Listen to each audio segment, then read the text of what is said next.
மத்தேயு சுவிசேஷம் 6ஆம் அதிகாரம். ஆகாயத்து பட்சிகளை கவனித்து பாருங்கள். அவைகள் விதைக்கிறதும் இல்லை, அறுக்கிறதும் இல்லை, களஞ்சியங்களில் சேர்த்து வைக்கிறதும் இல்லை. அவைகளையும் உங்கள் பரமபிதா பிழைப்பூட்டுகிறார்.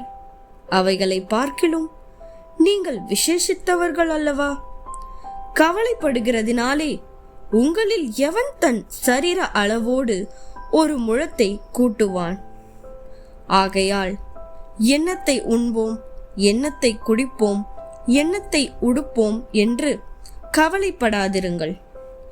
இவைகளையெல்லாம் அஞ்ஞானிகள் நாடி தேடுகிறார்கள்.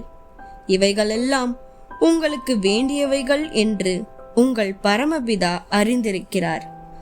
முதலாவது தேவனுடைய ராஜ்யத்தையும் அவருடைய நீதியையும் தேடுங்கள். அப்பொழுது இவைகளெல்லாம் உங்களுக்கு கூட கொடுக்கப்படும். ஆகையால் நாளைக்காக கவலைப்படாதிருங்கள். நாளைய தினம் தன்னுடையவைகளுக்காக கவலைப்படும். அந்தந்த நாளுக்கு அதினதின் பாடு போதும்.